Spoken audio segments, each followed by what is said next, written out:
시청자 여러분 안녕하십니까? 편안히 잘 주무셨는지요? 벌써 1월 8일입니다. 아침 6시 35분인데요. 전옥현의 안보전문 첫 뉴스를 보내드리겠습니다. 시청자 여러분들께 한 가지 공지사항을 말씀을 드리겠습니다. 제가 우리 서초갑 지역에 예비 후보로 출마했다는 거 다 아시죠? 여러분들께서 많은 성원을 보내주셔서 정말 고맙고요. 우리 자유한국당이 금년도 들어서 처음으로 제가 국가안보위원장으로 있는데요. 국가안보위원회를 오늘 아침 10시 30분에 소집을 해서 회의를 개최합니다. 여러 가지 우리 한반도 안보 환경이 과거 그 어느 때보다도 심각해져 가고 있고, 정부는 그야말로 우리 자유 애국 시민들이 그동안 부르짖었던 북한과의 민족 공조, 좋게 얘기해서 민족 공조지 굴종적인 대북 정책이죠. 말 한마디 못하는 대북 정책, 그리고 한미 동맹은 우습게 하는 현 정권, 정책 기조를 바꾸기 위해서 그렇게 외쳐왔건만 오히려 이번 북한의 신년사를 보면 다른 길로 흘러가고 있다. 따라서 오늘 아침에 회의를 통해서 이러한 문재인 정부의 금년도 안보 환경과 대책 방향, 그야말로 제대로 전달해주고 싶은 그런 일념에서 제가 회의를 소집했습니다. 시청자 여러분들께서 전옥현의 안보 정론을 통해서 시황 중계할 예정으로 있으니 많은 시청을 당부드리겠습니다. 자, 그렇다고 본다면 이제 어제 신년사가요, 도하 오늘 언론에 여기저기서 거의 다 안 다룬 신문이 없을 정도로 많이 다뤄졌습니다. 당연하죠. 북한 김정은이 신년사가 중요하듯이 문재인 대통령의 신년사 더 중요합니다. 그러나 들을 것 없는 신년사를 들었다. 실망이 정말 앞서는 정도가 아니라요, 뭐라고 얘기할 수가 없네요. 제가 어제 신년사가 나오자마자 오후에 잠깐 쉬는 시간을 이용해서 간략하게 분석 보도해드렸는데, 오늘 언론을 보면 제가 분석해드린 내용하고 거의 똑같이 나왔다. 특히 조선일보 기사, 그리고 조선일보의 사설, 동아일보, 중앙일보도 비슷하죠. 주요 언론 매체, 제대로 우리 안보 환경을 아는, 김정은이를 아는 우리 언론들은 제 방송하고 똑같은 논조를, 기사와 사설을 게재하고 있습니다. 특히 다시 한번 시청자 여러분들께 말씀드리고 싶은 것은, 제가 어제 신년사 분석하면서 제목에서도 문재인 정권을 미국이 압박한다 이렇게 해서 붙였어요. 그리고 한미 동맹은 버리는 것이다 이렇게 했는데, 똑같이 어젯밤에 KBS에 해리스 주한 미국 대사가 출연해서 똑같이 얘기를 했습니다. 이 얘기는 제가 점쟁이라서 하는 얘기가 아니고요. 그만큼 우리 안보 환경이 지금 심각하고, 이 심각한 안보 위협을 다루기 위해서는 한미 동맹 이외에 한미 동맹과 한미일 삼각 안보 협력 체제의 강화 이외에는 다른 수단이 없다. 당연히 물론 국론이 통일되고 좌우 대결이 없어야죠. 국론 분열이 없어야 되겠죠. 그러나 국제정적인 측면에서 본다면 한미 동맹과 한미일 삼각 안보 협력 체제밖에 없다. 이 얘기는 결국 유엔과 미국을 비롯한 국제사회가 설정한 대북 제재, 양자 차원이든 다자 차원이든 제재의 큰 틀을 지키는 길밖에 없다는 공감대가 있기 때문에 해리스 대사가 어제 KBS에서 얘기한 내용이나 제가 미리 어제 낮 1-2시경에 여러분들께 소개해드린 분석 내용과 완전히 맥을 같이 하고 있습니다. 그래서 오늘 좀 더 자세하게 이 내용을 분석해 드리겠습니다. 뭐냐? 어제 신년사가 왜 실망스럽냐? 그야말로 북한은 우리를 대화 상대로 인정하지 않고 지난 연말에 개최되었던 노동당 전원회의에서 한국 정부를 단 한마디도 언급하지 않았어요. 무시하자는 정도를 넘어서 짓밟고 가는 겁니다. 짓밟히고 짓밟힌 지난 1년.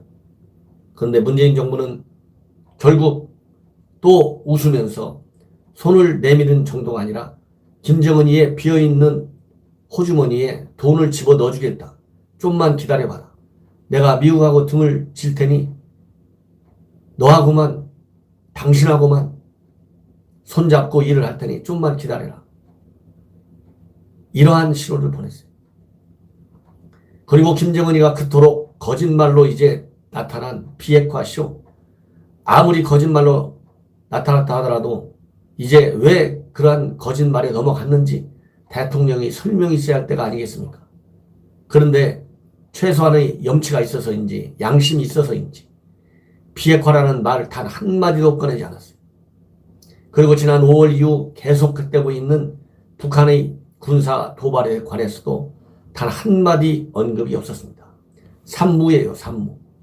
이 정권은 세 가지 없는 경우가 너무 많아요. 중요 대목마다. 중국에 대해서 산무정책, 산불정책 했잖아요. 사드 추가 배치, 한미일 삼각 동맹, 그 다음에 미사일 방어망 들어가지 않는다. 이번에도 군사 도발에 대해서 단 한마디도 말도 안 했고, 비핵화라는 개념에 대해서도 단 한마디도 말도 안 했어요. 이러니, 그리고 한미 동맹을 강화한다는 말도 단 한마디도 없어요. 이런 정부를, 이런 대통령을 과연 우리 국민들이, 우리 애국 시민들이 어떻게 할 것이냐. 법에 따라서 4월 15일 총선이 이루어지니까요. 시청자 여러분, 제가 누차 말씀드립니다. 표로 심판하는 길밖에 없다. 왜냐하면 그 엉터리 여론조사 기관 리얼미터 신뢰성이 없잖아요. 이 리얼미터에서 어제 1월 6일 날 발표된 그제네요. 벌써 월요일 날. 여론조사 결과를 보면 대북 정책에 대한 불만이 이만저만이 아니에요. 강경론을 펴야 된다는 비율이 제일 많아요. 36.1%입니다. 무려. 그 다음에 현재와 같이 비실비실대는 정책도 좋다. 28.1%예요. 이것은 보나마나한 현 정권의 지지층인 진보 좌파의 영향이라고 봅니다. 그 다음에 유화적으로 해야 된다. 이런 것이 25.3%예요. 그래서 대북 강경론이 36.1% 제일 많습니다. 이러한 여론조사, 아무리 신뢰성이 없다 하더라도 신뢰성이 없는 데서 강경론이 36.1%잖아요. 신뢰성이 없는 여론조사 기관들의 평가에서 김정은이가 비핵화 약속을 지키지 않을 것이라는 것이 지난해 보면 60%가 넘어요. 이런데도 불구하고 대통령이 이렇게 중요한 키워드는 빼먹고 평화와 남북관계만 17번, 13번 언급할 정도가 되니 기가 막힌 것이죠. 자, 그렇다고 한다면 여러분들 잘 아시다시피 5가지 원칙을 밝혔다고 하잖아요. 5가지 중요한 사업. 제가 더 말씀을 드렸지만 5가지 사업이 접경 지역에서 협력하자는 거예요. 자연재해 대응하고 어민 보호하다. 지금 어민 보호, 자연재해 대응 중요합니다. 더 중요한 게 뭐예요? 핵 없애는 거예요. 스포츠 교류 중요해요. 2032년 올림픽 공동 개최 도쿄 올림픽 단일팀 중요합니다. 상징적으로. 이거보다 더 중요한 게 북한의 폐기예요. 남북간 철도 도로 연결 중요합니다. 더 중요한 것은 국제사회의 제재를 지키는 겁니다. 이미 철도 도로 연결에 관해서는 미국을 비롯한 국제사회의 우려와 강력한 반대, 작년에 꼼짝달싹 못했잖아요. 사정사정 해가지고 조사만 했잖아요. 아직도 착각과 환상, 그리고 희망적 사유에만 빠져있는 문재인 정권입니다. 그 다음에 비무장지대의 국제평화지대와 유네스코 세계유산 공동등재 좋아요. 그러나 이것은 장기 사업으로 책상 속에 넣어줘도 아무런 지장이 없다. 아니 비무장지대 평화지대와 이거 수십 년간 학계에서 거론된 그야말로 탁상 공론 중에 탁상 공론이에요. 할 얘기 없을 때 이런 얘기 하는 거예요. GP 철수해갖고 남북 간에 지금 군사적 긴장이 없어졌습니까? 대답해 보십시오. 시청자 여러분들은 어떻게 생각하세요? 그 다음에 6.15 남북 공동선언 20조 공동행사 6.15 선언 제대로 된 선언 그 이후로 뭐가 나타났어요? 6.15 선언 4억 불 주고 해가지고 노벨상을 받았지만 노벨상을 받을 만한 평화의 진척이 있었냐고요. 그 이후로 나타난 게 뭡니까? 결국은 오늘날 우리가 이렇게 시달리고 있는 북한 핵 미사일 고도화 작업만 이루어졌어요. 이런 거를 다시 하자고 나온 거예요. 금강산 관광 개성공단 얘기 당연히 들어가 있죠. 이건 벌크 캐시 현금 대량 유입 유엔 결의안에 의해서 못하게 돼 있어요. 그리고 대북 합작사업 이것도 유엔 결의안에서 못하게 돼 있어요. 어쩌면 이렇게 유엔 결의안이 철저히 막아놓고 있는 것만 하겠다는 현 정부. 그러니까 왕따 되고 그러니까 김정은이의 수석 대변이라는 소리가 나오는 겁니다. 여러분, 나경원 대표가 제발 김정은 수석 대변이라는 소리가 나오지 않도록 좀 해달라 했는데 난리 났잖아요. 그 바람에 나경원 원내대표는요, 그냥 단 한숨에 차기 대선 후보 6%까지 올라간 걸로 제가 기억이 돼요. 6%까지. 한 3등쯤 했어요. 우리 여권 주자 중에서. 야권 우리 주자 중에서. 이제 금년도에 다시 2018년도판 수석 대변인 소리가 여기저기서 나올 우려가 커지고 있다. 이런 말씀을 드리지 않을 수가 없습니다. 자, 그렇다면 뭐가 문제냐? 대통령의 인식의 문제다. 문제점. 왜 이런 대북과 관련된 언급이 신년사에서 그것도 나옵니다. 한꺼번에 통째로 쏟아져 나왔다는데 더 심각성이 있어요. 중요한 계기가 있을 때 이런저런 얘기를 하는 거하고 신년사라고 하는 정치적인 메시지, 가장 중요한 메시지의 장에 그것도 한꺼번에 보따리를 다 풀어놓은 거 얼마나 심각하냐는 겁니다. 매우 심각하다. 그래서 이것은 대통령의 상황인식과 판단 능력의 문제에 달려있다. 아무리 밑에서 보고를 잘한들 대통령의 인식과 상황, 대통령의 대북관 근본에서부터 다시 살펴봐야 된다. 두 번째로는 과연 대한민국 정부기관들, 외교부, 국방부, 국정원, 그 다음에 청와대 NSC, 국가안보실 제대로 대통령한테 무엇을 보고하고 있는지 알 수가 없다. 오리무중이다.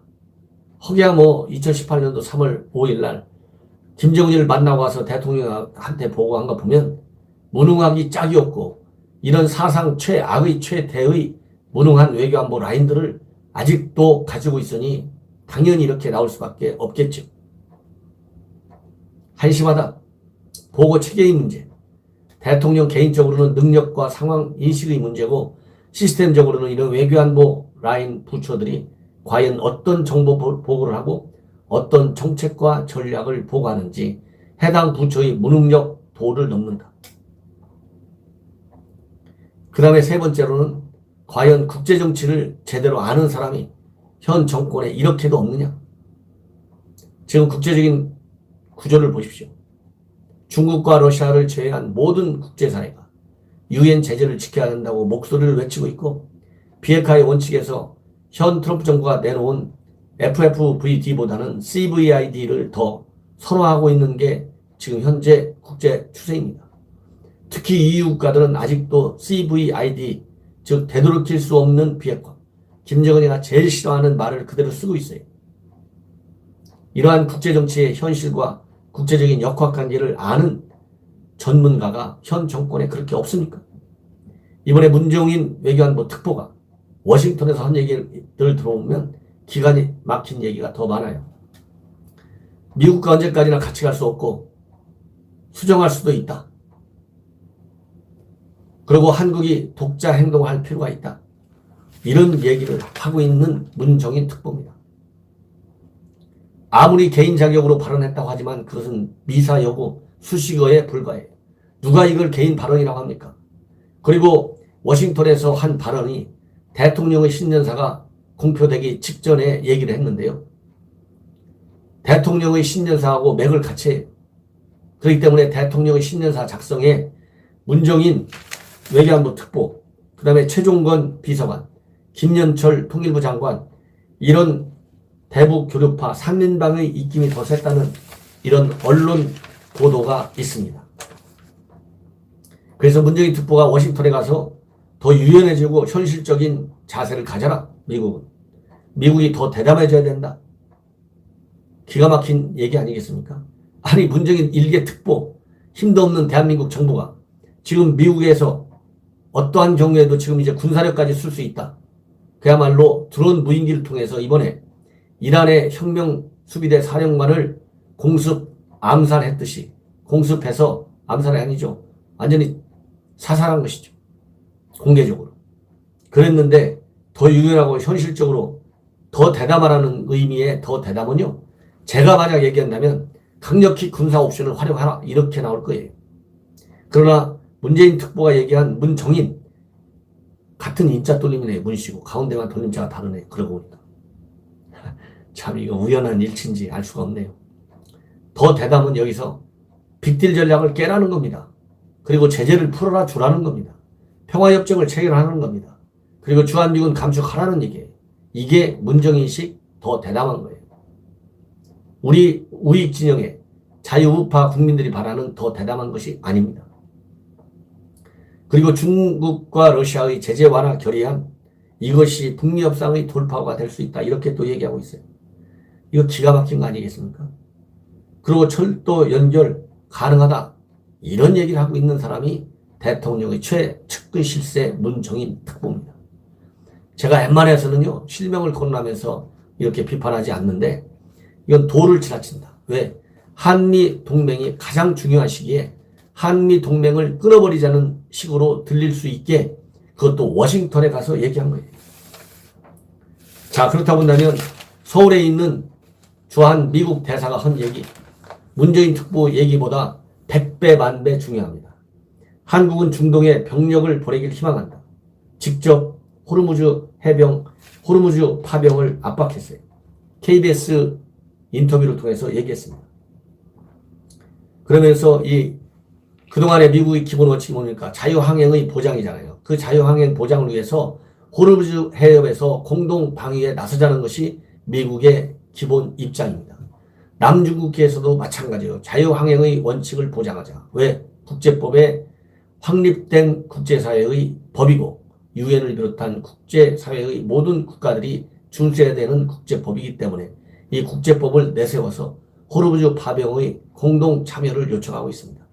KBS에서 다시 그렇게 얘기했어요. 한국도 중동에서 많은 에너지 자원을 얻고 있다.